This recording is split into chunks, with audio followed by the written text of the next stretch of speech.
Numbers chapter 23.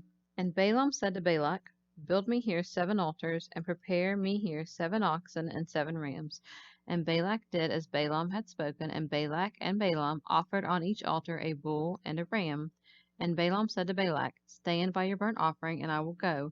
Perhaps the Lord will come to meet me, and whatever he shows me I will tell you. And he went to a bare height.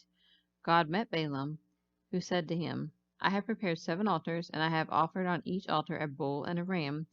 And the Lord put a speech in Balaam's mouth, and said, Return to Balak, and thus shall you speak. Balaam returned to Balak, who was standing by his burnt sacrifice, he and all the princes of Moab. Balaam took up his figurative speech and said, Balak, the king of Moab, has brought me from Aram out of the mountains of the east, saying, Come, curse Jacob for me, and come, violently denounce Israel. How can I curse those God has not cursed? How can I violently denounce those the Lord has not denounced? For from the tops of the rocks I see Israel, and from the hills I behold him.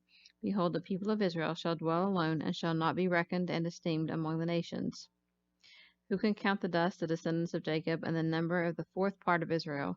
Let me die the death of the righteous, those who are upright and in right standing with God, and let my last end be like theirs. And Balak said to Balaam, What have you done to me? I brought you to curse my enemies, and here you have thoroughly blessed them instead. And Balaam answered, Must I not be obedient and speak what the Lord has put in my mouth? And Balak said to him, Come with me, I implore you, to see another place from which you can see them, though you will only see the nearest and not all of them, and curse them for me from there. So he took Balaam into the field of Zophim to the Mount Pisgah, and built 7 altars, and offered a bull and a ram on each altar. Balaam said to Balak, Stand here by your burnt offering, while I go meet the Lord yonder. And the Lord met Balaam, and put a speech in his mouth, and said, Go again to Balak, and speak thus.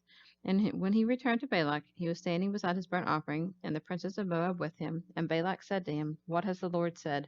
Balaam took up his figurative discourse and said, Rise up, Balak, and hear. Listen closely to me, son of Zippor.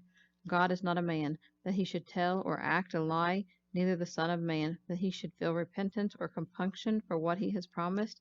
Has he said, and shall he not do it? Or has he spoken, and shall he not make it good? You see, I have received his command to bless Israel. He has blessed, and I cannot reverse or qualify it. God has not beheld iniquity in Jacob, for he is forgiven. Neither has he seen mischief or perverseness in Israel for the same reason. The Lord their God is with Israel, and the shout of praise to their king is among the people. God brought them forth out of Egypt. They have, as it were, the strength of a wild ox. Surely there is no enchantment with or against Jacob, neither is there any divination with or against Israel. In due season, and even now, it shall be said of Jacob and of Israel, What has God wrought? Behold, a people, they rise up as a lioness, and lift themselves up as a lion. He shall not lie down until he devours the prey and drinks the blood of the slain. And Balak said to Balaam, Neither curse them at all, nor bless them at all. But Balaam answered Balak, Did I not say to you, All the Lord speaks that I must do? And Balak said to Balaam, Come, I implore you, I will take you to another place. Perhaps it will please God to let you curse them for me from there. So Balak brought Balaam to the top of Mount Peor, that overlooks the wilderness or desert of Jeshimon. And Balaam said to Balak, Build me here 7 altars, and prepare me here 7 bulls and 7 rams. And Balak did as Balaam had said, and offered a bull and a ram on each altar.